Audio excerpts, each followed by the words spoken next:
यंदाच्या खरीप हंगामाची सुरुवात अपेक्षेपेक्षा संथ झाली।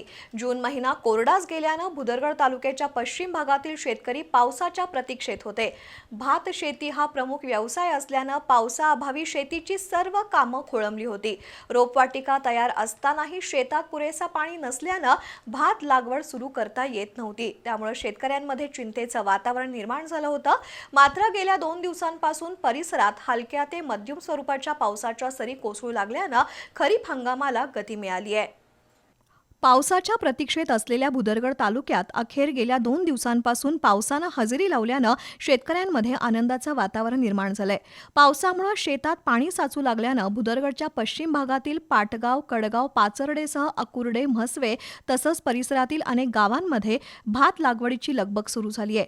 काही दिवसांपूर्वी ओस पडलेली शिवारं आता शेतकऱ्यांच्या वर्दळीनं गजबजली आहेत। सध्या अनेक ठिकाणी पॉवर ट्रेलरच्या साहाय्यानं शेताची मशागत, चिखलणी आणि नांगरणीची कामं सुरू आहेत, तर काही ठिकाणी पारंपरिक बैलजोडीचा वापर करून भात रोपांची लागवड केली जाते। आधुनिक यंत्रसामग्री आणि पारंपरिक शेती पद्धती यांचा सुंदर मिलाफ शिवारात पाहायला मिळत असून सकाळपासून सायंकाळपर्यंत शेतकरी आणि शेतमजूर लागवडीच्या कामात व्यस्त असल्याचं चित्र आहे। जून महिन्यात पावसानं पाठ फिरवल्यानं रोपवाटिकेतील रोपं मोठी होऊ लागली होती। जमिनीत आवश्यक ओलावा नसल्यानं मशागतीची कामंही रखडली होती। परिणामी खरीप हंगाम उशिरा सुरू होण्याची शक्यता होती।